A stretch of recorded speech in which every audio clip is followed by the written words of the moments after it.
Todo verdadero creyente se encuentra en un proceso de santificación a través del cual nos vamos pareciendo cada vez más al carácter, a la imagen de nuestro bendito Señor y Salvador Jesucristo, a la vez que vamos muriendo cada vez más a todas aquellas actitudes, a todos aquellos rasgos de carácter que son contrarios a nuestro Señor. Sin embargo, no todos los cristianos están conscientes del papel tan importante que juegan las emociones en ese proceso de cambio. No todos estamos conscientes del tremendo obstáculo que las emociones pueden llegar a ser cuando no ocupan un lugar correcto en nuestras vidas. Y ese es precisamente el tema que yo quisiera tratar en esta mañana. Las emociones y la santificación.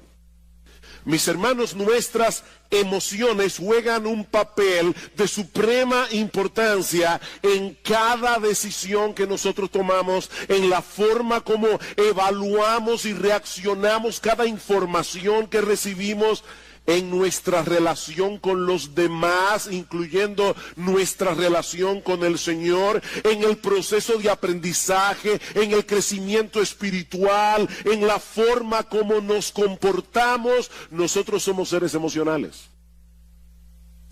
Dice un autor, todo lo que hacemos, todo lo que decimos, todo lo que pensamos es en algún sentido emocional. De hecho, constantemente nosotros nos encontramos revelando lo que hay en nuestros corazones en forma o en función de nuestras emociones. ¿Cuántas veces nosotros decimos, me siento de esta o de aquella manera? Todo el tiempo. Ya yo no me siento igual con respecto a esta persona. No me siento igual que antes. Somos seres emocionales. Eso es parte, mis hermanos, de lo que somos, como fuimos creados a imagen y semejanza de Dios. Ahora, ¿cómo funcionan nuestras emociones? Ese aparato emocional que Dios colocó en nuestras almas, ¿cómo funciona?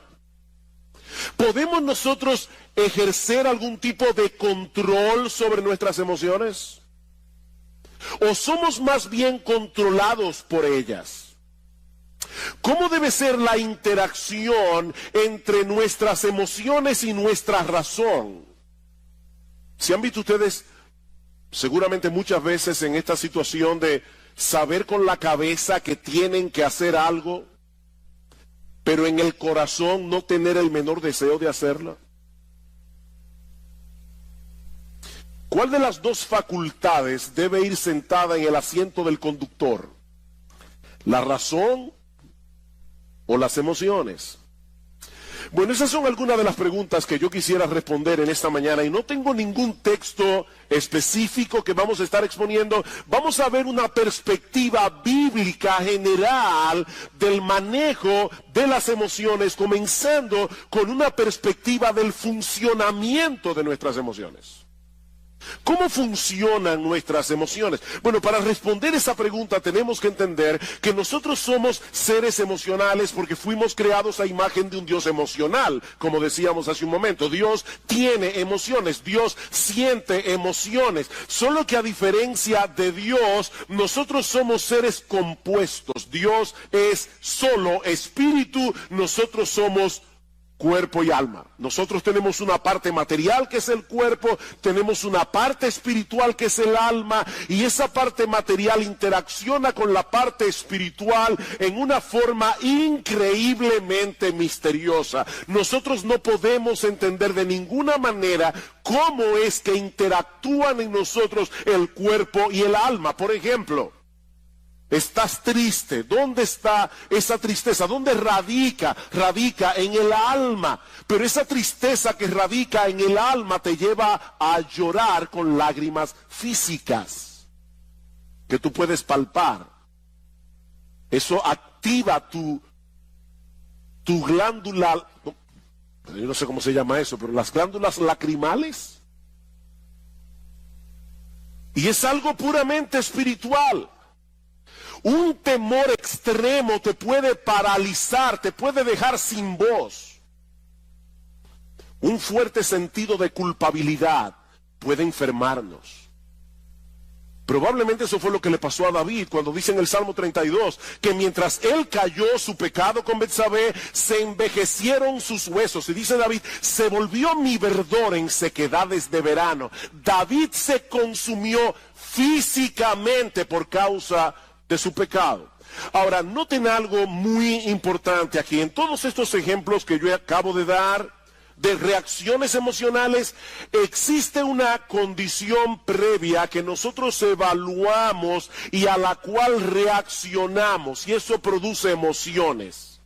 En otras palabras, nuestras emociones tienen una estrecha relación con nuestra percepción o con nuestra evaluación de las cosas. Esa percepción puede ser real, puede no ser real, pero el hecho de que nosotros percibamos la realidad de cierta manera es lo que produce en nosotros una reacción emocional. Por ejemplo, el sufrimiento del Señor Jesucristo en el huerto de Getsemaní era real, causado por la perspectiva de un dolor real.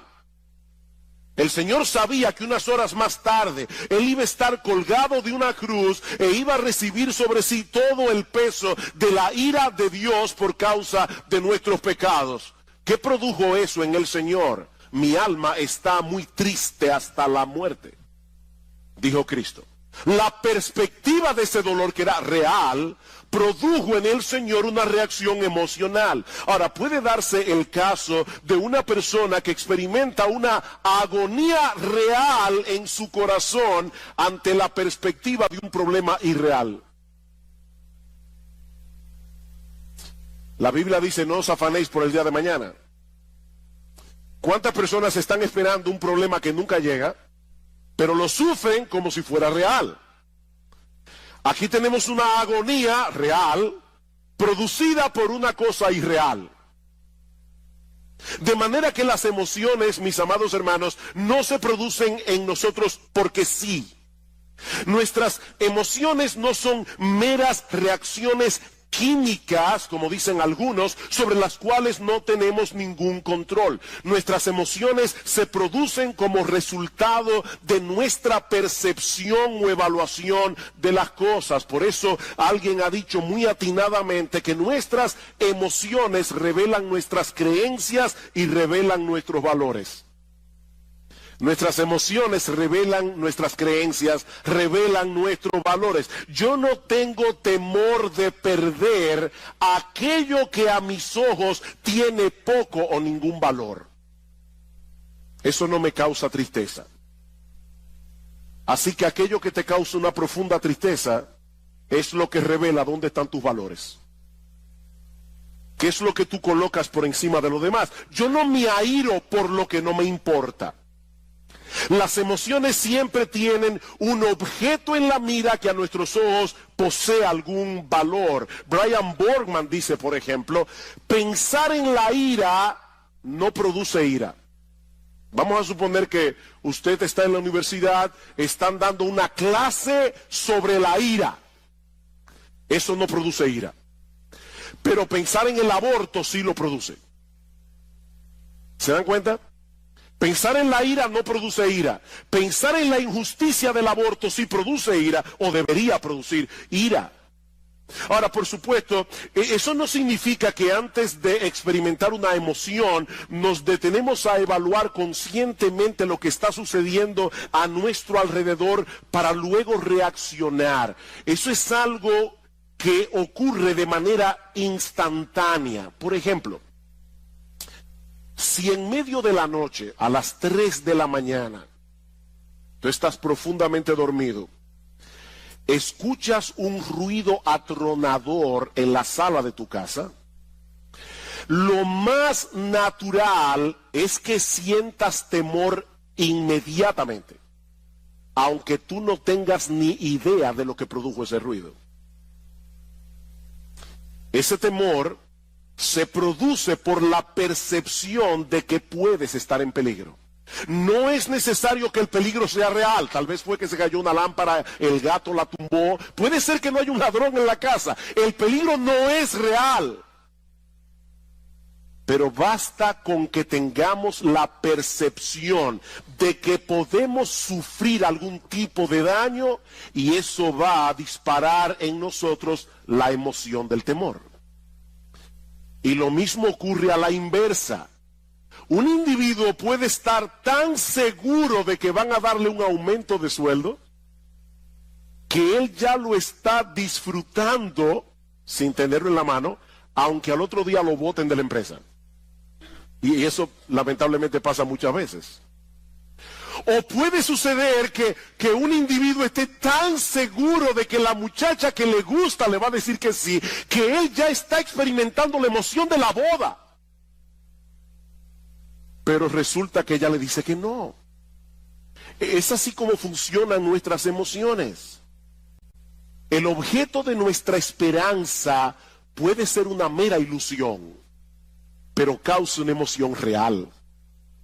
Ustedes recuerdan, luego de la victoria de Saúl contra el pueblo de Amalek, que Samuel mandó a llamar al rey Agag, a quien Saúl le había perdonado la vida, a pesar de que Dios le había dicho explícitamente que lo matara. Dice la Biblia en 1 Samuel capítulo 15, versículo 32, que Agag vino delante de Samuel alegremente, pensando dentro de sí que el peligro había pasado. Unos minutos más tarde fue descuartizado. Su alegría fue real, pero su perspectiva de la realidad no lo era. Y eso nos lleva de la mano a nuestro segundo encabezado. Ya vimos, yo espero que se haya podido entender cómo funcionan las emociones, cómo se disparan las emociones. Bueno, veamos ahora en segundo lugar nuestra responsabilidad en el control de las emociones.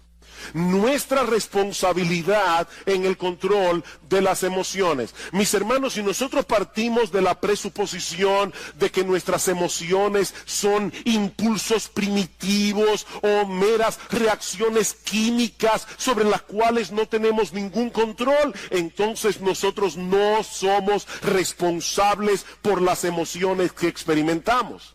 Sin embargo, es interesante notar que en la Biblia Dios nos da órdenes muy precisas con respecto a las emociones que nosotros deberíamos sentir con respecto a ciertas cosas. Dios nos da órdenes emocionales. Por ejemplo, en Deuteronomio capítulo 6, versículo 5. Dice que nosotros debemos amar a Dios. ¿Cómo? Con todo nuestro corazón, con toda nuestra alma, con todas nuestras fuerzas. Ese es un deber que Dios impone sobre el hombre. Y eso no solo incluye nuestra voluntad, eso incluye nuestras emociones. Mis hermanos, lo que Él espera de nosotros no es una obediencia fría, formalista, mecánica a sus mandamientos. Lo que Dios espera de nosotros no es una ortodoxia fría. Lo que Dios espera de nosotros es que le amemos, que le adoremos, que le alabemos, que le sirvamos con todo nuestro ser. Y eso incluye nuestro intelecto, incluye nuestra voluntad e incluye nuestras emociones. ¿Qué dice el Salmo 100? Cantad alegres a Dios, habitantes de toda la tierra. Venid ante su presencia con regocijo. Nosotros debemos venir a la casa de Dios, debemos venir a encontrarnos con el pueblo de Dios y sobre todas las cosas debemos venir a la presencia de Dios con una expectativa de alegría. Ahora yo me imagino a algunos aquí pensando: pastor, pero es que yo no puedo darle una orden a mis emociones para sentir ciertas cosas o para dejar de sentir otras cosas. ¿Cómo yo hago eso? Y eso es verdad, en parte. Yo no puedo decirme a mí mismo, si estoy, ¿verdad?, frío, apático, y voy a la iglesia, vengo para la iglesia, yo no puedo decirme a mí mismo, voy a tener gozo voy a tener gozo, de paso, eso suele matar el gozo. Cuando tú te levantas por la mañana y dices, yo tengo que tener gozo, eso no te va a producir gozo. Ahora, noten algo interesante en ese texto de Deuteronomio 6 que yo acabo de citar. Dice el Señor, amarás, ¿verdad? Amarás al Señor tu Dios con todo tu corazón, con toda tu alma, con toda tu mente. Y luego el pasaje continúa diciendo, y estas palabras que yo te mando hoy estarán sobre tu corazón, y las repetirás a tus hijos, y hablarás sobre ellas estando en tu casa y andando por el camino y al acostarte y cuando te levantes, y las atarás como una señal en tu mano y estarán como frontales entre tus ojos, y las escribirás en los postes de tu casa y en tus puertas. En otras palabras, ese amor de Dios se nutre del conocimiento que nosotros obtenemos acerca de Dios por medio de su revelación. Para amar a Dios con todo nuestro ser, alma, intelecto, voluntad, emociones, necesitamos información fidedigna acerca de Dios, una información que según este texto nosotros debemos traer continuamente a nuestras cabezas y a la mente de nuestros hijos. En otras palabras, hay una relación estrecha entre nuestras emociones y nuestro conocimiento. Hay una relación estrecha entre nuestras emociones y nuestro proceso de pensamiento. Por ejemplo, Salmo 18, versículos 1 al 3, dice el salmista, yo te amo, Jehová, fortaleza mía, Jehová, roca mía y castillo mío, mi libertador, Dios mío, fortaleza mía, en él confiaré, mi escudo y la fuerza de mi salvación, mi alto refugio, invocaré a Jehová, quien es digno de ser alabado, y seré salvo de mis enemigos. Estas expresiones de amor de parte del salmista surgieron de una percepción adecuada de Dios, fruto de la percepción y del conocimiento verdadero que el salmista tenía acerca de Dios. Dios es un refugio, Dios es un castillo en el cual podemos escondernos en tiempos de aflicción. Y lo mismo podemos decir acerca del amor al prójimo. Los dos mandamientos más importantes son: amarás al Señor tu Dios y al prójimo como a ti mismo. Y eso incluye emociones de compasión, eso incluye emociones de misericordia. Ahora, ¿cómo surgen esas emociones en nosotros? Escuchen este pasaje en Levítico 19:33. Cuando el extranjero morare con vosotros en vuestra tierra, no le oprimiréis. Como a un natural de vosotros tendréis al extranjero que mora entre vosotros, y lo amarás como a ti mismo, porque extranjero fuisteis vosotros en la tierra de Egipto. ¿Se dieron cuenta de esa conexión? Lo amarás como a ti mismo, porque extranjeros fuisteis vosotros en la tierra de Egipto. En otras palabras, la memoria de sus penurias, cuando ellos eran extraños, extranjeros y esclavos en Egipto, podía disponer sus corazones a experimentar misericordia y compasión por los extranjeros. El hecho de ponernos conscientemente en el lugar del que sufre es una forma de cultivar algunas emociones que generalmente acompañan un amor genuino al prójimo. ¿Saben cuál es nuestro problema? Nosotros vivimos tan centrados en nuestro pequeño mundo, en nuestro pequeño reino, que no nos ponemos en el lugar de los demás y consecuentemente no sentimos las emociones que deberíamos sentir asociadas con el amor al prójimo. Somos demasiado egocéntricos. Así que, hermanos, nosotros somos responsables por el cultivo de emociones piadosas. Somos responsables. En Romanos capítulo 12, el apóstol Pablo da una serie de mandatos. Y observen cómo cada uno de estos mandatos va conectado con nuestra vida emocional. El que preside debe hacerlo con solicitud. El que hace misericordia debe hacerlo ¿cómo? Con alegría. Debemos aborrecer lo malo, debemos seguir lo bueno. Amaos los unos a los otros con amor fraternal. En lo que se requiere diligencia, no debemos ser perezosos. Debemos ser fervientes en el espíritu. Debemos ser gozosos en la esperanza. Debemos ser sufridos en la tribulación.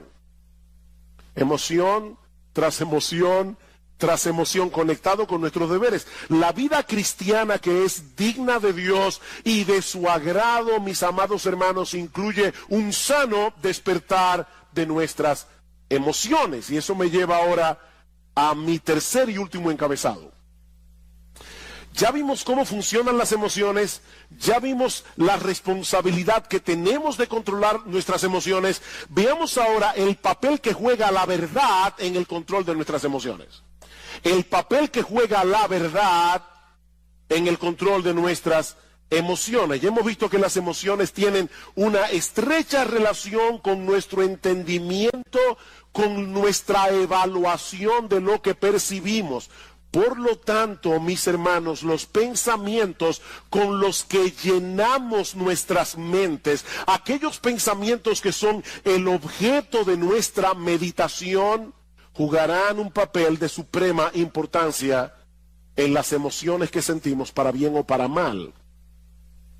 Por eso Pablo dice en Romanos capítulo 12 que nosotros no debemos conformarnos a este siglo, sino que debemos ser transformados por medio de la renovación de nuestro entendimiento. El proceso de santificación en la vida cristiana tiene como centro operativo nuestro entendimiento, no nuestras emociones. ¿Oyeron eso, hermanos? El proceso de santificación tiene como centro operativo nuestro entendimiento, no las emociones. Nosotros llegamos a la vida cristiana con muchas mentiras en nuestras mentes que ahora deben ser gradualmente desplazadas por la luz de la verdad de Dios revelada en su palabra. Eran estas mentiras las que estaban detrás de todo comportamiento pecaminoso y de toda emoción pecaminosa. Vamos a Efesios capítulo 4, versículo 17.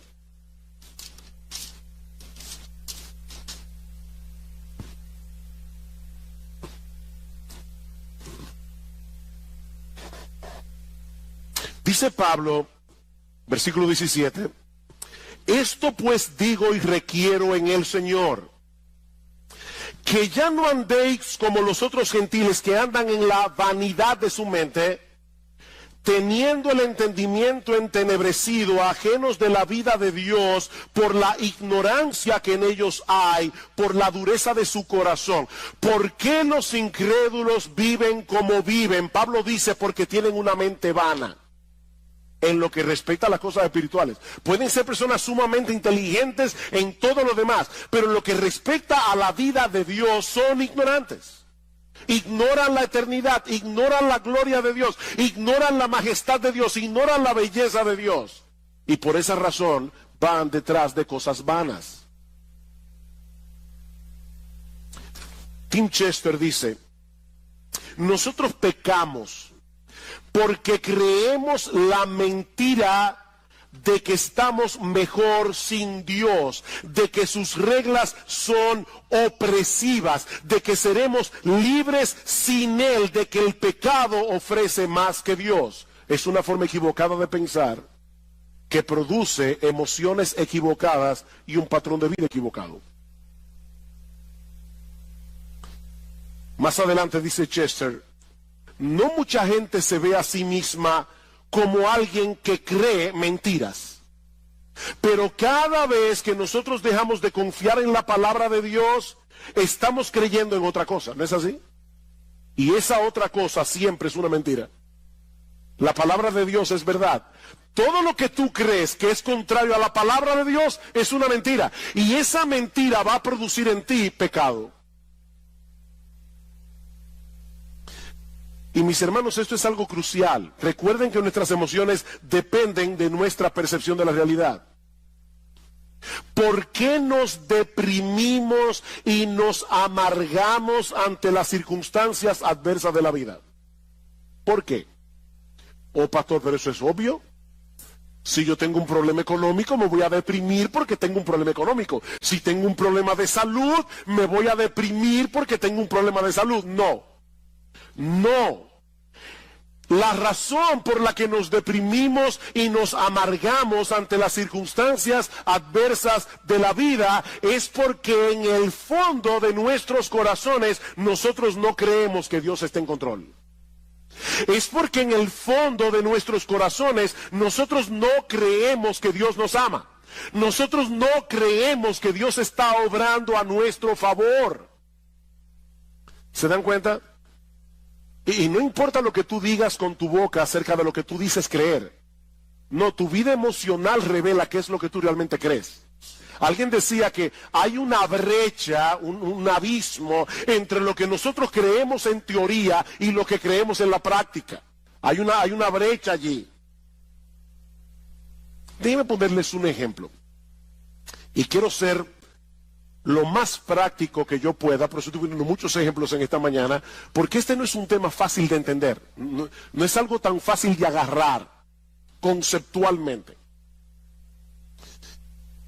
Basado en la enseñanza de Pablo en la carta a los Colosenses, una de las cosas que Pablo nos dice en esa carta es que nuestra identidad está en Cristo y que nosotros estamos completos en Él.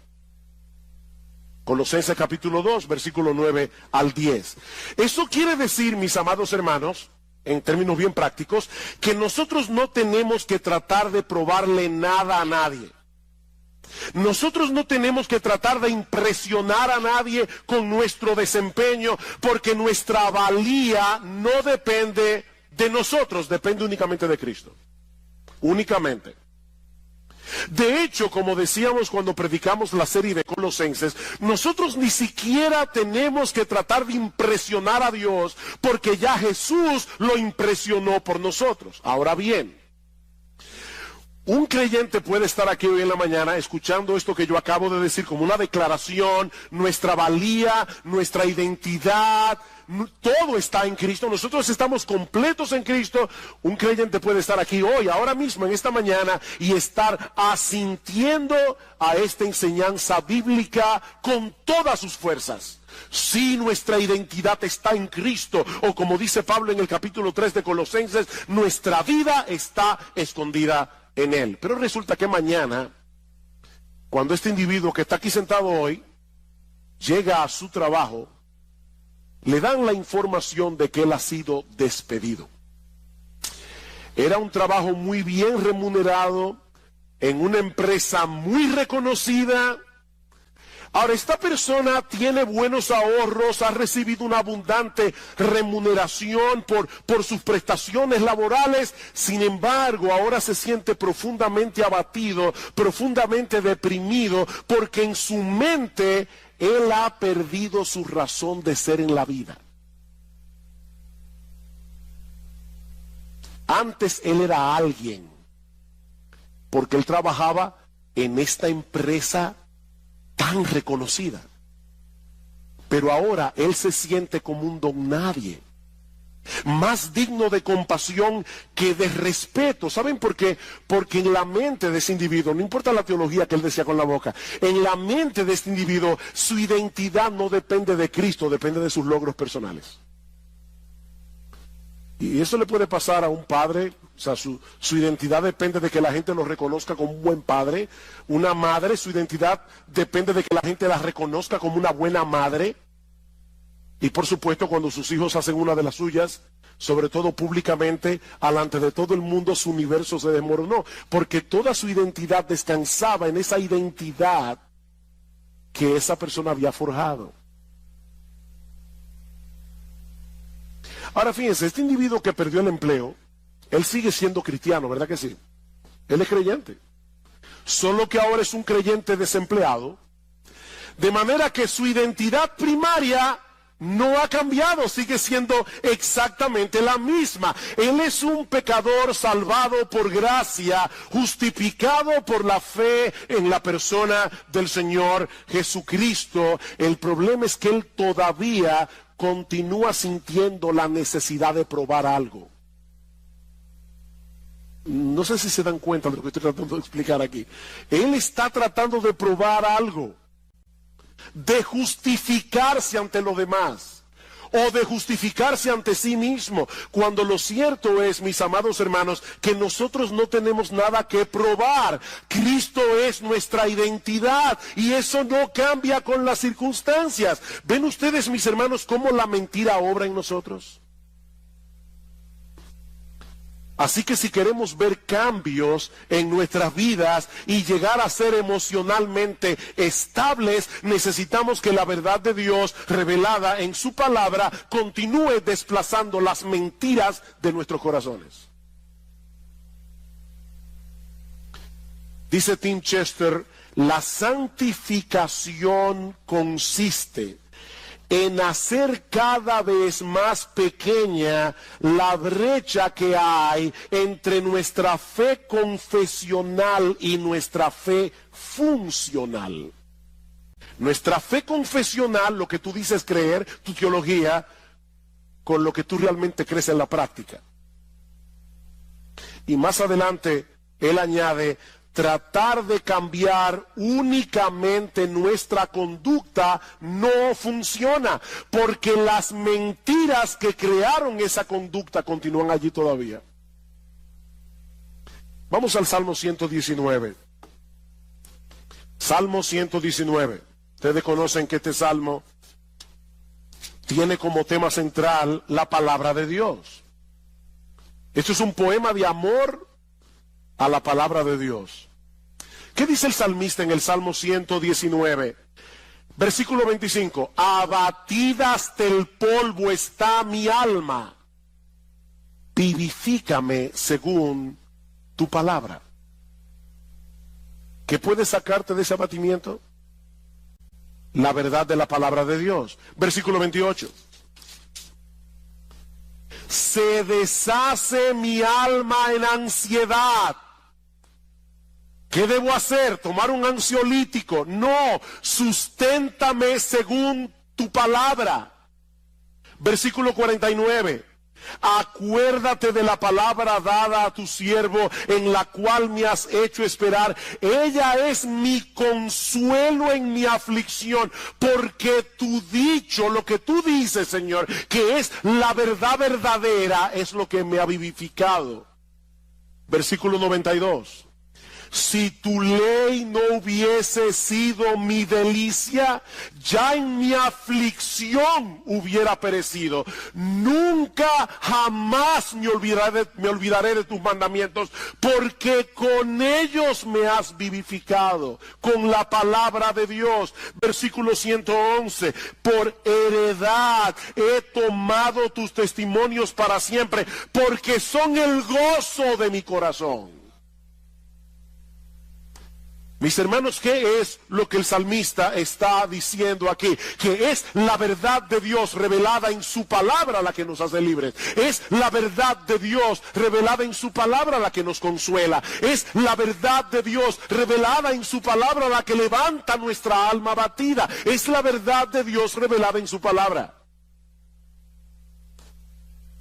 Es el evangelio, mis hermanos, lo que nos hace libres. Es la verdad revelada en la palabra de Dios la que debe ir sentada en el asiento del conductor de nuestras vidas, no las emociones.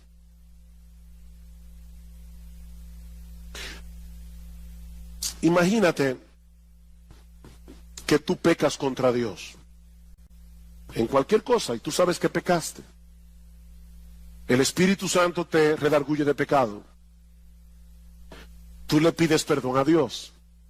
Déjame hacerte una pregunta, que quiero que respondas allí donde estás en tu corazón.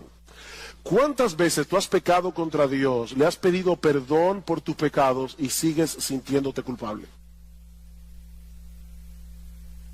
¿Cuántas veces? ¿Cuántas veces tú pecas contra Dios, pides perdón y todavía hay una voz dentro de ti que te dice, qué fácil? Después que hiciste lo que te dio la gana, ahora tú quieres venir delante de Dios para que te perdone. Aquí las emociones nos están traicionando. Porque la Biblia dice que si confesamos nuestros pecados, Él es fiel y justo para perdonar nuestros pecados y limpiarnos de toda maldad. ¿A quién tú le vas a creer? ¿A tu aparato emocional que te hace sentir no perdonado, o a la promesa de Dios de que si confesamos nuestros pecados, Él es fiel y justo para perdonar nuestros pecados y limpiarnos de toda maldad? La palabra de Dios está por encima de nuestras emociones.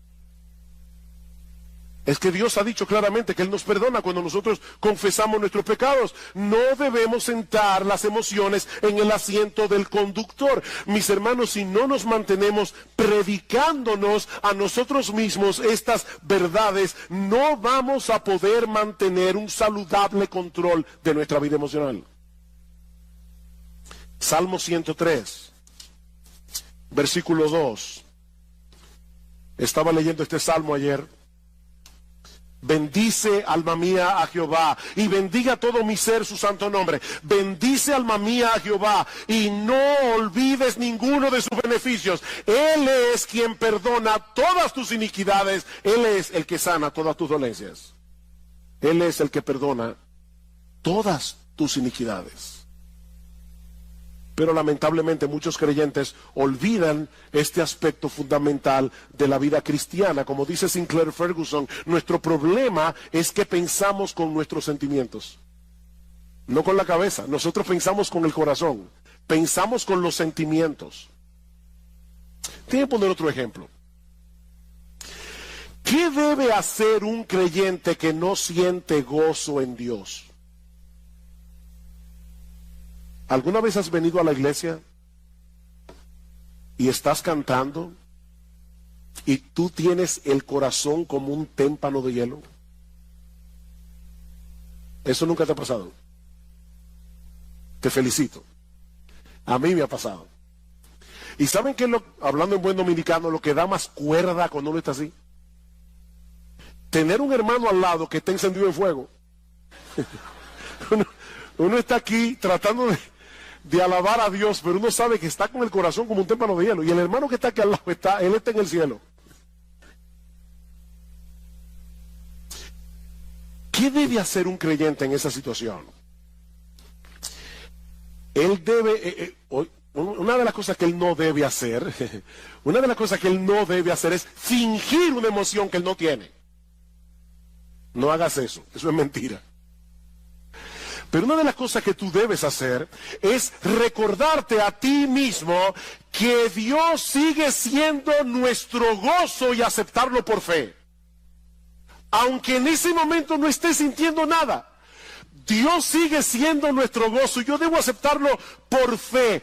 Tu gozo no va a retornar pensando en el gozo o deseando el gozo, sino enfocándote en las verdades acerca de Dios reveladas en su palabra. Es mirando a Dios, no al gozo. No persigas al gozo, persigue a Dios. ¿Cómo yo persigo a Dios? Enfocando mi mente en lo que Él me ha dicho que Él es en su palabra. Y yo voy a comenzar a recordar atributo tras atributo tras atributo de lo que Dios revela de sí mismo en su palabra, hasta que mi corazón comience a arder otra vez. Y puede ser que eso no pase inmediatamente. Eso puede tomar horas, eso puede tomar días, pero nosotros vamos a estar luchando con el ángel hasta que Él nos bendiga.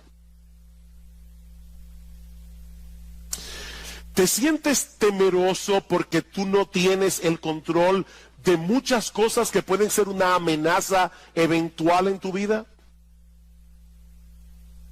Recuerda que nuestro Dios es grande y todopoderoso. Todas las cosas que existen fueron creadas por Él, y Él está en control de todas y cada una de ellas. Dice en Mateo capítulo 10, versículo 29 al 31, que no se cae un pajarito del cielo sin que la voluntad de Dios así lo permita. ¿Saben lo que ocurre cuando no confiamos en el control soberano de Dios? Que entonces nosotros trataremos de asumir ese control en una forma pecaminosa, ya sea tratando de dominar por la fuerza a los demás o de manipularlos. La manipulación no es más que un intento de tomarle a Dios el control. Yo quiero controlar a las personas a mi alrededor. Otro ejemplo. ¿Te has dado cuenta que muchos de los pecados que nosotros cometemos tienen que ver con nuestro afán de obtener la aprobación de otros o por temor a que otros te rechacen? ¿Tú te has dado cuenta de ese movimiento de tu corazón? La Biblia le llama a eso temor a los hombres. Y en Proverbios capítulo 29, versículo 25, dice que el temor a los hombres es como un lazo que nos esclaviza. Ese es un problema muy común que se manifiesta de muchas maneras. Por ejemplo, susceptibilidad a la presión de grupo.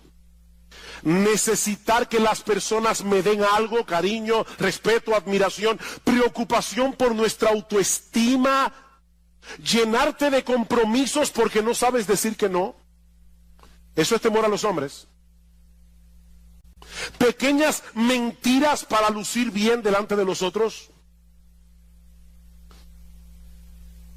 Compararte con otras personas. Sentir temor de compartir el evangelio, eso es temor a los hombres. ¿Cómo podemos lidiar adecuadamente con el temor a los hombres? Bueno, la psicología humanista nos aconseja aumentar nuestra autoestima y lamentablemente muchos creyentes han caído en esa trampa. Pero eso no resuelve el problema, sino que lo complica. Porque en realidad la baja autoestima no es otra cosa que una elevada autoestima disfrazada. ¿Tú oíste eso? La baja autoestima es una elevada autoestima disfrazada. Déjeme explicar eso, porque sé que veo la cara de algunos mirándome así como con una cara de signo de interrogación. Una persona puede ser muy tímida, le da temor abrir la boca, y algunos dicen, es que el pobre tiene una baja autoestima. No. La razón por la que él o ella es tímido es porque se estima tanto que él tiene miedo de abrir la boca y confirmar ante los demás que es un tonto. Es mejor callarse y dejar que las personas sospechen que tú eres un tonto, abrir la boca y confirmar que lo eres. Entonces la razón por la que mucha gente es tímida es porque no quiere descubrirse delante de los demás porque se estima demasiado a sí misma. Si no se estimara tanto, no tuviera temor de los demás. En el fondo, nuestro problema con todas esas cosas que yo he mencionado es que estamos creyendo que no tenemos el estatus que creemos merecer. Alguien dice, nosotros elevamos deseos que a menudo son buenos en sí mismos, el deseo de ser amado, el deseo de afirmación, el deseo de respeto. Elevamos eso al nivel de necesidades sin las cuales pensamos que no podemos tener una vida equilibrada. Hablamos de necesitar la aprobación y la aceptación de otros cuando nuestra verdadera necesidad es glorificar a Dios y amar a las personas. Esa es tu verdadera necesidad, glorificar a Dios, no que la gente viva para ti. ¿Cuál es el remedio para el temor a los hombres? El temor a Dios. El temor a Dios. Él es grande, Él es glorioso, Él es digno de admiración, Él es digno de temor reverente, Él es digno de adoración. Medita a menudo en su gloria, su grandeza, su justicia, su santidad, su amor, su poder, su esplendor, su belleza, su gracia, su misericordia, su compasión. Y tú vas a ver cómo el temor a los hombres comienza a desvanecerse en tu corazón. Salmo 27. Salmo 27, versículo 1. Jehová es mi luz y mi salvación. ¿De quién temeré? Jehová es mi luz y mi salvación. ¿De quién temeré? Jehová es la fortaleza de mi vida. ¿De quién he de atemorizarme? Cuando se juntaron contra mí los malignos, mis angustiadores y mis enemigos para comer mis carnes, ellos cayeron y tropezaron. Aunque un ejército acampe contra mí, no temerá mi corazón. Aunque contra mí se levante guerra, yo estaré confiado. ¿Por qué? Porque Jehová es mi luz y mi salvación. Imagínate ese Dios al lado de la persona a la que tú le temes. Y lo vas a ver como una pulga. ¿Te sientes atraído por las cosas de este mundo? Y se te está haciendo difícil decir que no a esas cosas porque te prometen emociones como deleites, placer, alegría. Una vez más, mis amados hermanos, la respuesta de la Biblia no es escoger entre un santo aburrimiento y un pecado entretenido. No. La Biblia nos invita más bien a buscar ese deleite, ese placer, esa alegría en el único lugar donde realmente puede ser hallado, en Dios mismo. En Dios mismo. ¿Recuerdan ustedes lo que Cristo le dijo a la mujer samaritana? El que bebiere de esta agua volverá a tener sed, mas el que bebiere del agua que yo le daré no tendrá sed jamás, sino que será en él una fuente de agua que salte para vida eterna. ¿Qué es esa fuente de agua? ¿Saben qué es esa fuente de agua? Dios mismo.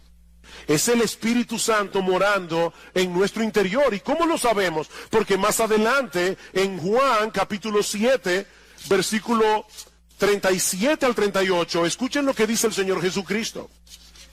En el último y gran día de la fiesta, Jesús se puso en pie y alzó la voz diciendo: si alguno tiene sed, venga a mí y beba. El que cree en mí, como dice la Escritura, de su interior correrán ríos de agua viva. ¿Qué le dijo a la samaritana? El que bebiere de esta agua volverá a tener sed. El que bebiera del agua que yo le daré no tendrá sed jamás, sino que será en él una fuente de agua que salte para vida eterna. ¿Cuál es esa fuente de agua? Versículo 39. Esto dijo del Espíritu que habrían de recibir los que creyesen en él. Es Dios por su Espíritu morando en nuestro corazón. Es una fuente de agua que salta para vida eterna. Los deleites de este mundo no perduran. Nosotros fuimos creados para disfrutar de un deleite más profundo y perdurable, el deleite de conocer a Dios y de tener comunión con Él. Alguien decía que cada vez que nosotros pecamos, es porque pensamos que el placer del pecado es real y que el gozo en Dios es insustancial o distante. Pero lo cierto es, oigan esto hermano porque es importante, es exactamente al revés. Cada gozo que experimentamos en esta vida es una sombra de la fuente de todo gozo que es Dios mismo. Cada gozo que tú experimentas es una sombra del verdadero gozo que se encuentra en Dios. Y mis hermanos, yo podría continuar en esta mañana multiplicando los ejemplos, pero el tiempo se ha ido. Todos llegarían al mismo punto. Dios nos creó a su imagen y semejanza. Eso incluye nuestra facultad de experimentar emociones. Nuestra vida emocional fue diseñada originalmente para girar en torno a la persona de Dios y nadie más. Podemos disfrutar de un montón de cosas creadas por Él para nuestro deleite, pero si sustituimos a Dios por esas cosas, ya hemos caído en el pecado de la idolatría. Y la idolatría es blasfema, es dañina y es destructiva. Dice el Salmos 16:4, se multiplicarán los dolores de aquellos que sirven diligentemente a otro Dios. Si queremos tener una vida emocional estable y seguir avanzando en nuestra santificación progresiva, lo que necesitamos no es terapia psicológica, lo que necesitamos es llevar cautivo todo pensamiento a la obediencia a Cristo. Llenar nuestras mentes con la palabra de Dios y creer ciertamente lo que dice la palabra de Dios. Es 1000 veces mejor vivir como sabios que comportarnos como necios. Ahora bien, es importante aclarar en este punto de mi mensaje en esta mañana que desde el punto de vista bíblico estas dos categorías de la sabiduría y la necedad no tienen nada que ver con nuestro coeficiente intelectual. Es decir, se puede ser muy inteligente y muy necio al mismo tiempo. De hecho, muchas personas con un alto coeficiente intelectual viven muy neciamente. ¿Qué es un necio según la Biblia? Bueno, es aquel individuo que es movido por las inclinaciones naturales de su corazón.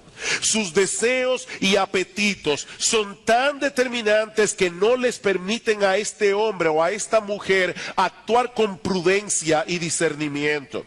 Hace unos meses atrás, un famoso cineasta dijo lo siguiente al tratar de explicar su relación adúltera con una de sus hijastras o con su hijastra.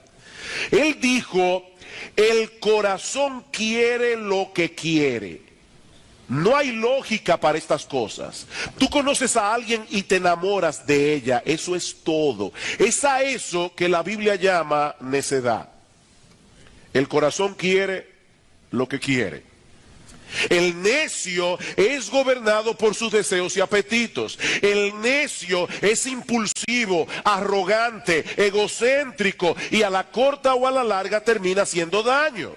Porque a él no le importan las consecuencias de sus actos. Dice en Proverbios capítulo 23, versículo 9, no hables a oídos del necio porque menospreciará la prudencia de tus razones. En otras palabras, tus argumentos pueden ser muy convincentes, pero el necio se mueve por sus apetitos, no por su razón.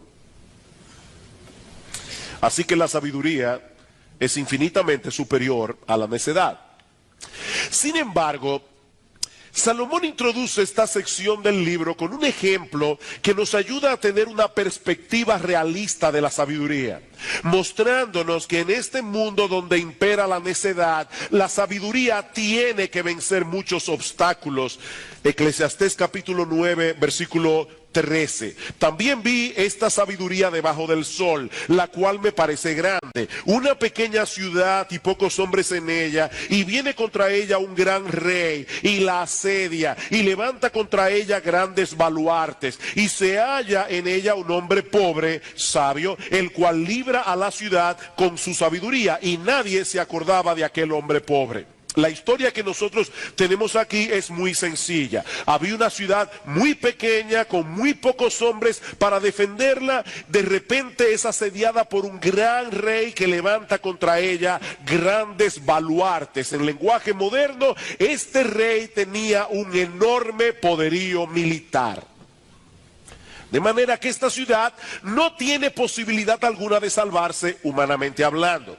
Pero en ella vive un hombre pobre y sabio, que con su sabiduría libera la ciudad. Salomón no nos dice cómo lo hizo, sino que enfatiza más bien el hecho de que lo hizo, para mostrarnos el gran valor que tiene la sabiduría. De hecho, en el versículo 15, 2 veces se menciona que este hombre era pobre, para resaltar que no fue con sus recursos económicos que él libró la ciudad. No fue que él de repente tuvo dinero suficiente para contratar a un gran ejército, no. Él libró la ciudad con su sabiduría. Pero al mismo tiempo eso nos enseña, mis hermanos, que aunque la sabiduría es valiosa por sí misma, no siempre produce beneficios materiales. No todos los sabios son ricos. Y por supuesto, no todos los ricos son sabios.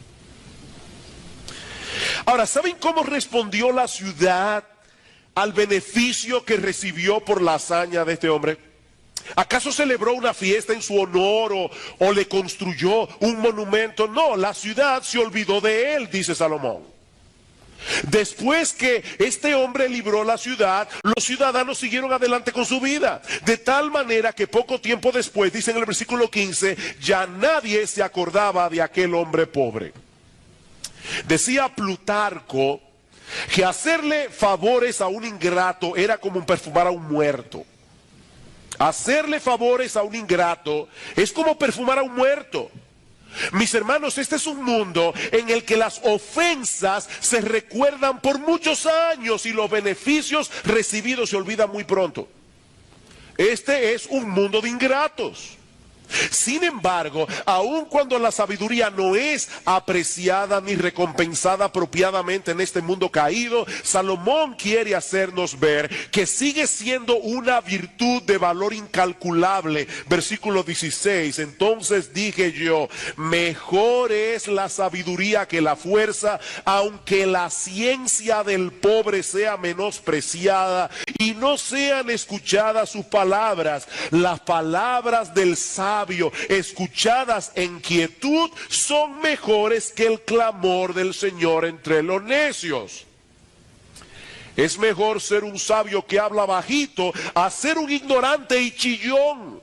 Salomón nos está presentando un contraste aquí entre el individuo necio que proclama a voz en cuello su necedad y aquel otro individuo humilde cuyas palabras expresadas serenamente no siempre son escuchadas. El hombre necio hace más ruido y precisamente por eso mucha gente lo sigue. Pero las palabras del sabio escuchadas en quietud son inmensamente más valiosas, aunque pocos le hagan caso.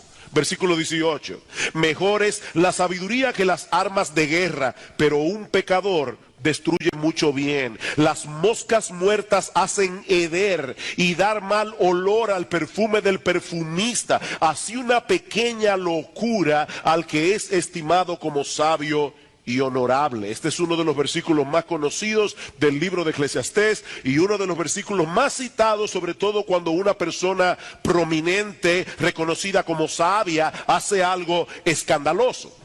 Sin embargo, y lamento que para muchos esto va a ser algo decepcionante, pero es verdad que la reputación de un hombre sabio puede echarse a perder por un solo acto de locura. Eso es verdad. Pero yo no creo que es de eso que Salomón está hablando aquí. Yo no creo que es de eso que Salomón está hablando aquí. Yo pienso que Salomón sigue hablando del mismo tema del versículo anterior. Un solo pecador destruye mucho bien. Escuchen la traducción de la Biblia de las Américas porque nos ayuda a ver mejor la conexión entre el versículo 18 del capítulo 9 y el versículo 1 del capítulo 10. Dice, las moscas muertas hacen que el ungüento del perfumista dé mal olor. Un poco de insensatez pesa más que la sabiduría y el honor. En otras palabras, un pecador destruye mucho bien. El pecado de Acán hizo que el pueblo de Israel perdiera la batalla. Y la necia decisión de Roboam, el hijo de Salomón, hizo que el reino de Israel se dividiera para siempre. Todo lo que su abuelo y su papá habían logrado se destruyó en un instante, solo porque Roboam decidió dejar a un lado el consejo de los expertos que eran más sabios y seguir el consejo necio de sus compinches. Un solo pecador destruye mucho bien. Queridos hermanos, la necedad es peligrosa para el necio y es peligrosa para todo el que lo rodea. Y recuerden que aquí no estamos hablando de aquellos individuos que por su poca capacidad intelectual cometen errores. No, estamos hablando de aquellos que aunque tengan un gran coeficiente intelectual, debido a su egocentrismo, debido a su falta de disciplina, siguen los dictados de su corazón. La necedad es peligrosa. Y eso nos lleva a nuestro segundo encabezado. Ya Salomón nos ha mostrado una perspectiva realista de la sabiduría. Pero ahora quiere hacernos ver en qué consiste la necedad. Mis hermanos, ¿por qué los necios son necios? Esa es una pregunta interesante.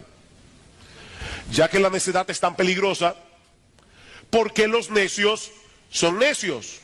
Salomón responde, por la inclinación de sus corazones. Versículo 2 del capítulo 10.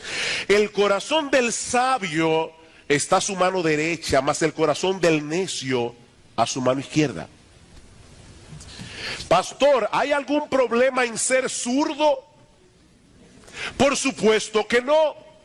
Pero lo cierto es que nosotros vivimos en un mundo donde predominan los diestros. Se calcula que entre un 8 y un 13% de la población mundial es zurda. Eso quiere decir que para la mayoría de las personas que poblamos este planeta, la izquierda es la mano en la que tenemos menos fuerza y en la que tenemos menos destreza.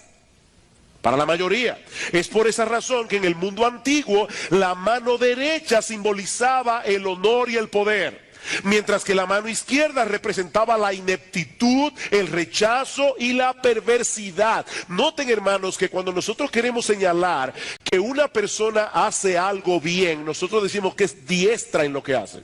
¿Verdad que sí? Oye, fulano es diestro en lo que él hace. Pero cuando nosotros queremos señalar algo que es oscuro y perverso, decimos que es siniestro. Bueno, esa palabra viene del latín y significa a la mano izquierda. Es por eso que en el pasaje de Mateo capítulo 25, en los versículos 31 y 41, se nos dice que el Señor va a poner a sus ovejas, ¿a qué mano? A la mano derecha, y a los cabritos, es decir, a los que no creían en él, a la mano izquierda. Ahora, por otra parte, cuando la Biblia habla del corazón, se refiere, para ponerlo en lenguaje más sencillo, a la cabina de control del ser humano. Dice el texto que el corazón del sabio está en su mano derecha, el corazón del necio a la mano izquierda.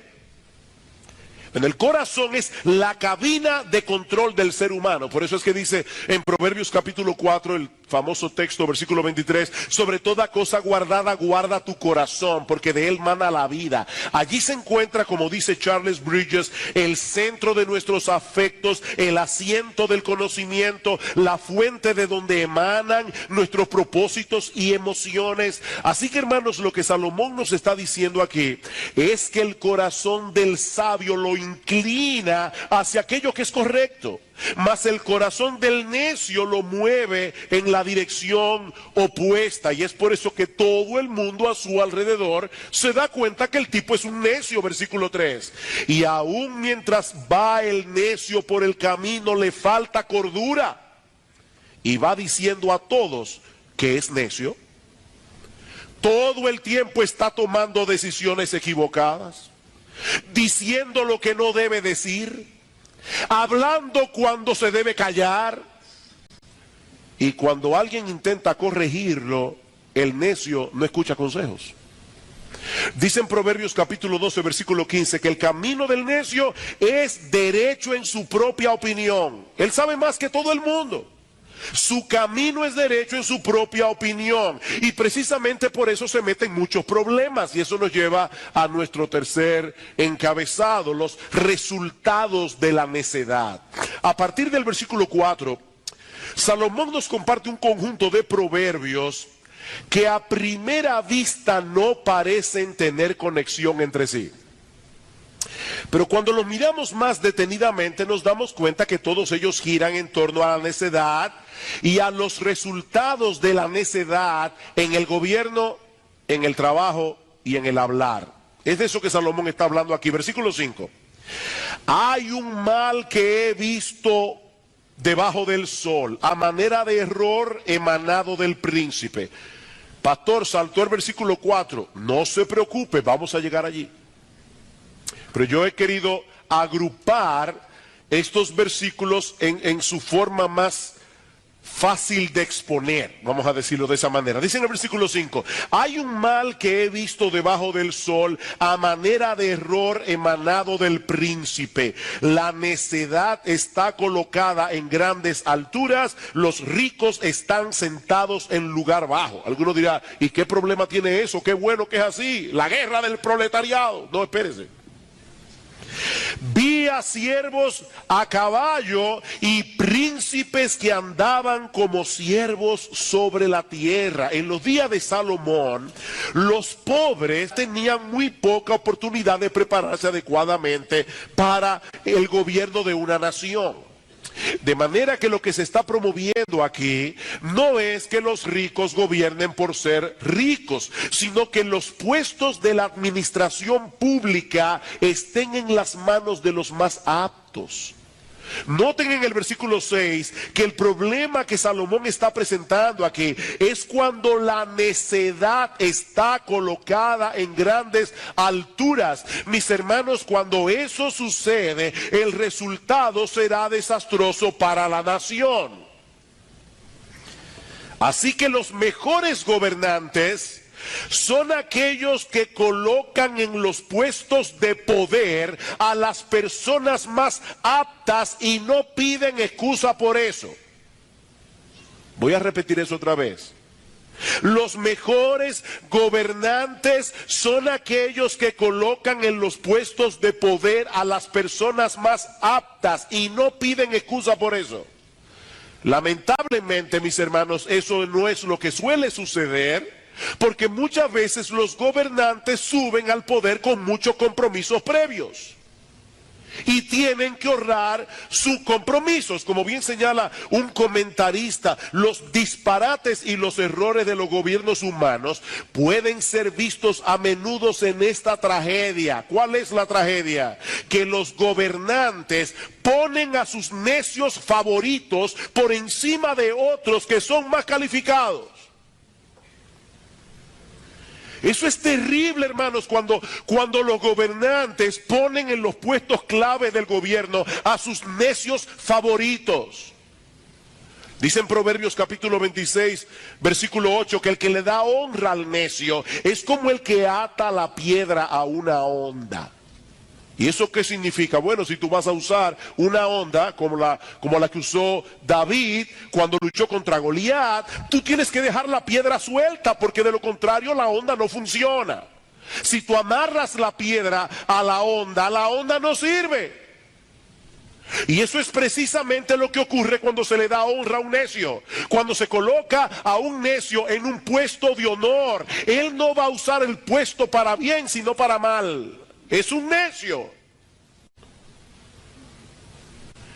Y el asunto es 1000 veces peor cuando el gobernante mismo es un necio. ¡Ay de ti, tierra! Cuando tu rey es muchacho y tus príncipes banquetean de mañana. Estaba leyendo que cuando Charles XII, el rey de Suecia, heredó el trono, su papá, Charles XI, murió cuando él tenía 14 años de edad. Y Charles XII era un individuo alocadísimo. Él se metía en el apartamento de su mamá a caballo y golpeaba a medio mundo. Y finalmente todos los pastores de Estocolmo se pusieron de acuerdo para predicar en el mismo domingo de Eclesiastés 10:16. El mismo domingo, en todas las iglesias. ¡Ay de ti, tierra, cuando tu rey es muchacho y tus príncipes banquetean de mañana! Bienaventurada tu tierra cuando tu rey es hijo de nobles y tus príncipes comen a su hora para reponer sus fuerzas y no para beber. La palabra muchacho que usa Salomón aquí no solo hace referencia a los que tienen, sino también a los que son inmaduros, a los que son infantiles, independientemente de la edad que tengan. Josías comenzó a reinar cuando tenía 16 años y fue uno de los mejores reyes que tuvo Israel. Roboam fue coronado cuando tenía 41 y su reinado fue un desastre. Ese hombre no tenía ni la menor idea de lo que él estaba haciendo. El problema es que ese tipo de gobernantes, como los que se describe en el versículo 16, tienden a rodearse de otros que son iguales que él. Por eso Salomón dice que estos príncipes no se levantaban de mañana para pensar en la economía o cómo mejorar la defensa de la nación. No, ellos se levantaban temprano para seguir la borrachera del día anterior. Son unos necios. Mis hermanos, este es un mal tan terrible que muchas veces Dios envía ese tipo de funcionarios a una nación para castigarla. Dios usa ese tipo de gobernantes para castigar a las naciones. Dice en Isaías capítulo 3, versículo 4 y 5, y les pondré jóvenes por príncipes y muchachos serán sus señores. Y hay otra traducción que dice, niños caprichosos serán sus señores. Y el pueblo se hará violencia unos a otros, cada cual contra su vecino. Y el joven se levantará contra el anciano y el villano contra el noble. ¿Cuál es la mentalidad de este tipo de funcionarios? Disfrutar del cargo mientras lo tenga, aunque el país se caiga en pedazos. Versículo 18. Por la pereza se cae la techumbre y por la flojedad de las manos se llueve la casa. En los días de Salomón, los techos debían recubrirse regularmente con cal para tapar las grietas que aparecían con el tiempo y así evitar que se colara el agua de lluvia. Pero el hombre indolente siempre deja esas cosas para después. Él está tan ocupado en satisfacer sus propios apetitos y deseos que él no tiene tiempo para ese tipo de cosas, hasta que finalmente la casa se le cae encima. Y lo mismo ocurre con una nación cuando el gobernante es un incompetente y los funcionarios viven para sus propios placeres. Versículo 19, por el placer se hace el banquete y el vino alegra a los vivos y el dinero sirve para todo. Aparentemente Salomón nos está mostrando aquí cuál es la forma de pensar de este tipo de individuos. Esa es su cosmovisión, eso es lo que lo mueve. Gocemos mientras podamos, acumulemos todo el dinero que podamos, porque las ventajas del poder no duran para siempre. Son solo 4 años.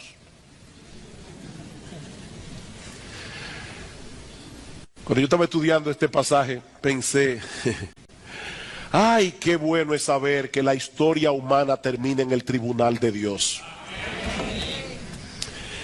Qué tranquilidad saber que la historia termina en un juicio y que en esa corte no se hace acepción de personas. Dice Juan que él vio en una visión en el día del juicio a todos los muertos, grandes y pequeños, de pie ante Dios. Allí no importa el título, la cuenta bancaria, si es en dólares, si es en pesos, si es en yen, si es en euro.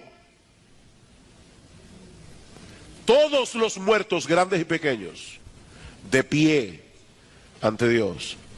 Ahora, en lo que llega a esa hora, Salomón nos aconseja que nos comportemos con prudencia y dominio propio, sobre todo cuando tengamos que lidiar con autoridades caprichosas y soberbias. Versículo 4, si el espíritu del príncipe se exaltare contra ti, no dejes tu lugar, porque la mansedumbre hará cesar grandes ofensas. Versículo 20, ni aun en tus pensamientos digas mal del rey, ni en lo secreto de tu cámara digas mal del rico, porque las aves del cielo llevarán la voz y las que tienen alas harán saber la palabra.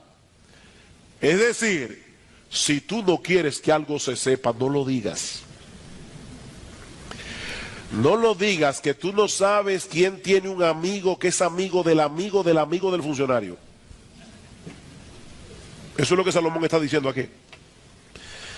Y mis hermanos, debemos recordar que Salomón está pensando aquí en regímenes monárquicos, donde la autoridad del rey era casi absoluta. Nosotros vivimos en una democracia que provee mecanismos legítimos para manifestar nuestro desacuerdo con las decisiones, con las políticas del gobierno, y cada 4 años tenemos la oportunidad de elegir otros gobernantes.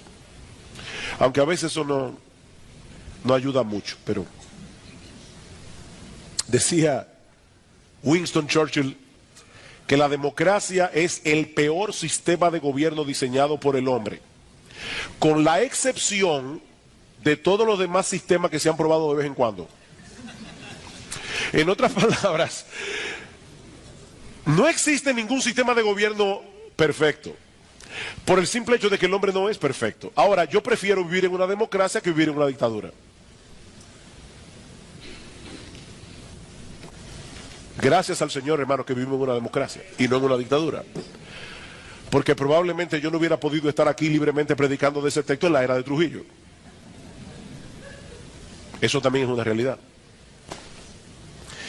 Sin embargo, aún así, aunque estamos en una democracia, debemos seguir el consejo de Salomón, sobre todo cuando tenemos que lidiar con aquellos que están en autoridad y no tienen un buen carácter. Y esto no solamente se aplica a nuestra relación con el gobierno, se aplica al hogar.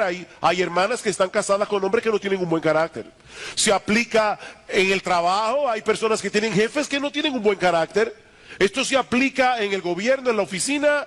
El punto es, mantén la calma, reacciona con mansedumbre, condúcete con precaución y nunca pierdas el control de ti mismo. Eso es lo que Salomón nos está diciendo aquí. Pero Salomón tiene otras cosas que decirnos acerca de la necedad y de sus peligros en muchas otras facetas y esferas de la vida humana. Versículos 8 y 9.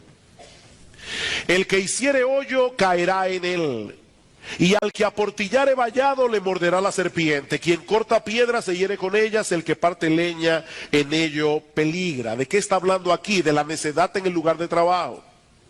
La necedad en el lugar de trabajo. Aunque estos accidentes pueden ocurrirle a cualquiera, aunque sea sabio, el contexto de todo este pasaje es el de la superioridad de la sabiduría sobre la necedad, por lo que debemos llegar a la conclusión de que Salomón nos está mostrando en este pasaje los peligros a los que se exponen los necios por su falta de cuidado en la vida.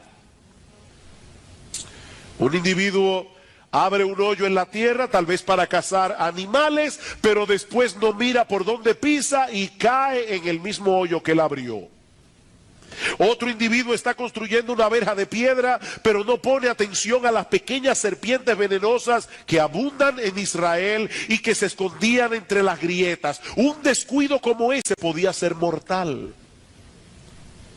Otro está cortando piedras y se corta él mismo con ellas. Y algo similar le pasa al que está partiendo leña. ¿Cuál es el punto, mis hermanos? El punto es que una pequeña necedad, una pequeña distracción puede tener resultados fatales. Y en el mejor de los casos, hacernos la vida más difícil. Versículo 10. Si se embotara el hierro y su filo no fuere amolado, hay que añadir entonces más fuerza. Pero la sabiduría es provechosa para dirigir. ¿Cómo piensa el necio? ¿Para qué perder el tiempo amolando el filo del hacha? Si comienzo más temprano, termino más temprano y voy a tener más tiempo para hacer lo que me dé la gana. Una vez oí que el colmo de un vago es levantarse bien temprano para tener más tiempo sin hacer nada. O sea, este individuo está mirando el reloj. Él quiere rápidamente irse a hacer lo que él quiere. ¿Para qué perder el tiempo amolando el hacha?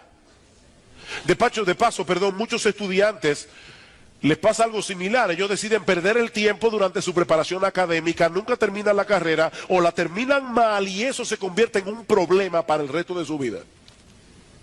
Ellos no querían amolar el hacha. En el versículo 11 encontramos un ejemplo similar. Si muerde la serpiente antes de ser encantada, de nada sirve el encantador. Seguramente muchos de ustedes han visto aquí a un encantador de serpiente, aunque sea verdad en películas. Yo nunca he visto uno en la vida real, pero en películas sí. Tratando de hipnotizar a la serpiente con el sonido de la flauta. Bueno, la realidad es que la música tiene muy poco que ver con el supuesto encantamiento, porque las serpientes son sordas. Las serpientes no tienen oídos externos. Lo que atrae su atención son las acciones y miradas del encantador. Hay que tener mucha paciencia para poder perfeccionar este arte. De manera que si el individuo, por ser un necio, se apresuraba y actuaba antes de tiempo, antes de que la serpiente estuviera encantada, se arriesgaba a ser mordido por la serpiente o a dañar arruinar por completo el espectáculo y quedarse sin ganancia. Todas estas historias nos llevan a la misma conclusión. Los necios actúan descuidada y apresuradamente y terminan haciéndose daño a sí mismos. Eso es lo que hace un necio. Mis hermanos, yo quiero insistir, la necedad es peligrosa. La necedad es dañina. Ahora, lo que más distingue al necio son sus palabras. Eso es lo más característico del necio. Versículo 12. Las palabras de la boca del sabio son llenas de gracia. Eso nos recuerda Efesios 4, ¿verdad? Que dice, ninguna palabra corrompida salga de vuestra boca, sino la que sea buena, la necesaria a fin de dar gracia a los oyentes. Hay palabras que corrompen. El chisme es una palabra corrompida. Por eso, hermanos, es mejor caer en manos de buitres y no en manos de un chismoso. Porque los buitres se comen a los muertos, los chismosos se comen a los vivos. Los chismosos son peores que los buitres. Personas que hablan con otras personas lo que tiene que ver con otras personas. Eso es terrible. ¿Qué dice aquí? Las palabras de la boca del sabio son llenas de gracia, mas los labios del necio causan su propia ruina. Este es un tema recurrente en el libro de Proverbios y en el resto de la Biblia. El sabio y el necio se descubren en su hablar. Por eso es que dice la Biblia que aún el necio cuando calla pasa por sabio, porque nadie se da cuenta. Se descubren en su hablar. Mientras el sabio beneficia a todo el que lo escucha, el necio se consume a sí mismo por lo que habla, como lo traduce la Biblia de las Américas. Él se traga a sí mismo. Todo lo que dice de principio a fin es pura necedad. Versículo 13, el principio de la palabra de su boca es necedad, y el fin de su charla nocivo desvarío. Más simple, él comienza hablando disparate y termina expulsando veneno. De principio a fin. Y lo más triste del caso es que él no para de hablar. El necio se siente impulsado a decir todo lo que le pasa por la cabeza. Es que yo soy sincero. No, tú eres un necio. Eso es necedad, versículo 14. El necio multiplica palabras, aunque no sabe lo que ha de ser, y quién le hará saber lo que después de él será. ¿De qué está hablando Salomón aquí? Que nadie sabe lo que va a suceder en el futuro. Nadie. Pero el necio habla como si fuera un experto en la materia. Él lo sabe todo. ¿Ustedes han visto esos individuos que siempre están haciendo proyecciones? Vaticinando lo que va a suceder. Él es un experto. Él cree conocer lo que nadie más conoce, y de ese modo fastidia a todo el mundo con su erudición. Versículo 15. El trabajo de los necios los fatiga porque no saben por dónde ir a la ciudad. Hoy diríamos de un individuo así que se pierde en un ascensor. Pero aún así le encanta opinar de todo. Y sobre todo tener la última palabra. No importa de qué se esté hablando, de política, de economía, de teología. Él es un experto en todo. Él no para de hablar. Él domina la conversación. He ahí el retrato de un necio. Y es evidente, mis hermanos, que Salomón quiere lograr un impacto en nosotros. Él quiere movernos a buscar la sabiduría y a huir de la necedad. La pregunta es ¿cómo? ¿Cómo? ¿Cómo podemos librarnos de este mal? ¿Cómo podemos llegar a ser sabios y evitar la necedad? Bueno, eso es lo que yo quiero responder en los minutos que me quedan. Al inicio de este mensaje nosotros decíamos que un necio es aquel que es gobernado por sus deseos y por sus apetitos. Su deseo de tener lo que quiere y cuando lo quiere es tan determinante que no le permite ejercer discernimiento a la hora de actuar, a la hora de tomar una decisión, a la hora de abrir la boca. ¿Qué es lo que necesitamos entonces? Bueno, antes que nada, mis amados hermanos, amigos que están aquí en esta mañana, debemos reconocer nuestra propia necedad. Por ahí comienza.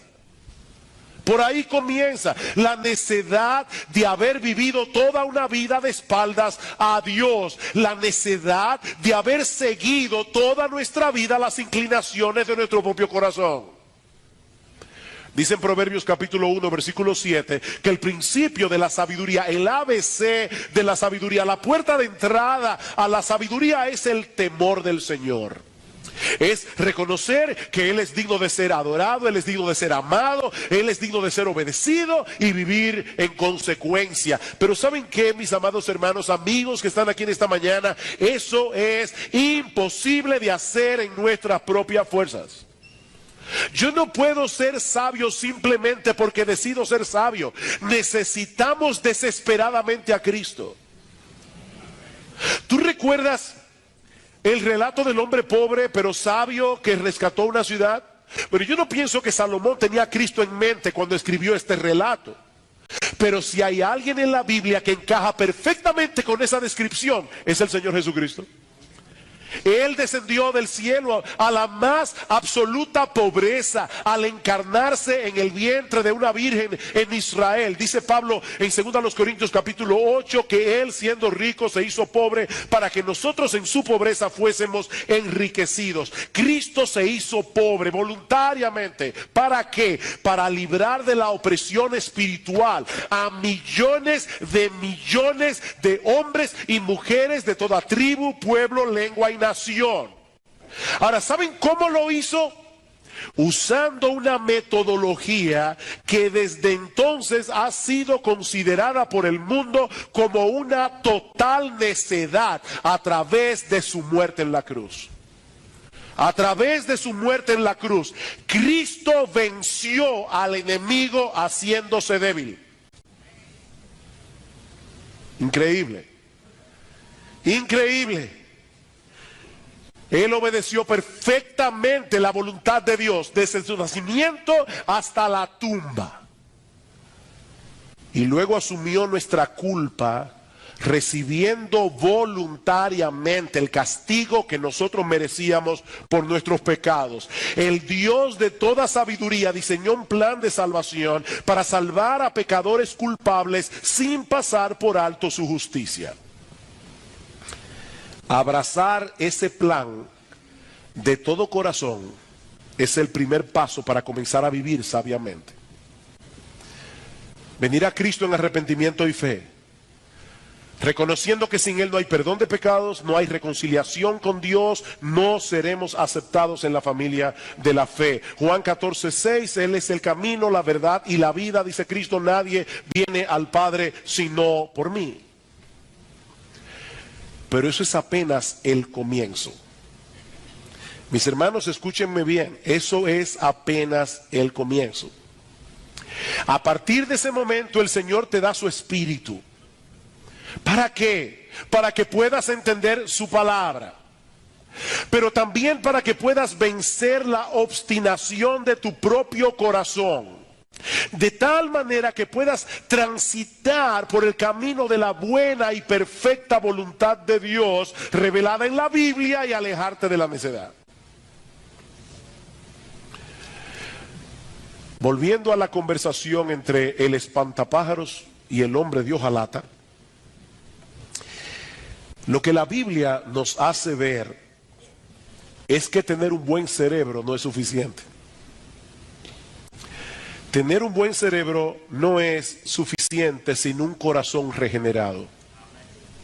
Sin un corazón que ha sido transformado por el Espíritu Santo para formar a Cristo en nosotros. Mis hermanos, la obra de Dios no consiste en darnos un manual de sabiduría para que nosotros vivamos conforme al manual. No, Dios no nos dio simplemente un manual de sabiduría. Lo que Él promete es transformar el corazón. Al final de cuentas, mis amados hermanos, ser sabios tiene que ver con un carácter. Tiene que ver con un carácter que nos mueve a tomar decisiones a la luz de la voluntad de Dios, no a la luz de nuestros apetitos, no a la luz de la inclinación del corazón. ¿Quieres llegar a ser sabio? Escucha esta comparación con la que el Señor Jesucristo concluye el Sermón del Monte. Cualquiera pues que me oye estas palabras y las hace, le compararé a un hombre prudente que edificó su casa sobre la roca. Descendió lluvia, vinieron ríos, soplaron vientos, golpearon contra aquella casa y no cayó porque estaba fundada sobre la roca. Pero cualquiera que me oye estas palabras y no las hace, le compararé a un hombre insensato, un necio, que edificó su casa sobre la arena. Descendió lluvia, vinieron ríos, soplaron vientos y dieron con ímpetu contra aquella casa y cayó y fue grande su ruina. La enseñanza de este pasaje es muy sencilla. El hombre sabio es aquel que oye y practica las palabras de Jesús, mientras que el hombre necio es aquel que decide seguir los dictados de su corazón. Uno vivirá seguro y confiado aquí y ahora y por toda la eternidad, mientras que el otro terminará en una ruina total cuando tenga que presentarse delante de Dios a dar cuenta de su vida sin estar debidamente preparado. Y ahora yo te pregunto, a creyentes, a aquellos que profesan ser creyentes y a los que no lo son, ¿cuál es la base sobre la cual estás tratando de construir tu vida? ¿Sobre la arena de tu propia decencia y de tus propias opiniones personales? ¿O sobre la roca firme de Jesús y su palabra? Ahora, no me malentiendan. Jesús no vino al mundo a dejarnos un código de conducta que debemos tratar de obedecer para poder llegar al cielo. Él no vino a eso. No, Él vino más bien a llevar a cabo una gran obra de salvación a favor de un montón de hombres y mujeres que no podíamos seguir ese código de conducta para llegar al cielo. Espero eso se haya entendido. Él no vino a dejarnos un código de conducta. Él vino a salvarnos porque nosotros no podíamos seguir ese código de conducta. Mi amigo, nadie se salvará por vivir a la luz de las enseñanzas de Cristo. Nadie se salvará por vivir a la luz de las enseñanzas de Cristo, porque eso es imposible de hacer en nuestras propias fuerzas. Pero cuando Jesús salva a un pecador de pura gracia y solo por medio de la fe, entonces Él le sigue dando la gracia necesaria para andar en sabiduría, obedeciendo la voluntad revelada de Dios en su palabra, no perfectamente, pero sí sinceramente. Por eso es que Pablo dice en 1 Corintios 1:24 que Cristo es poder de Dios y sabiduría de Dios. Cristo es poder de Dios y sabiduría de Dios. Y en Colosenses capítulo 2, versículo 3 dice que en Él están escondidos todos los tesoros de la sabiduría y del conocimiento. Mi amigo, mi invitación en esta mañana es a que te aferres hoy a la sabiduría de Dios en Cristo, confiando únicamente en Él para el perdón de todos tus pecados, determinado a transitar por el camino de su voluntad revelada, no en tus propias fuerzas, sino por medio de la gracia que proviene de Él.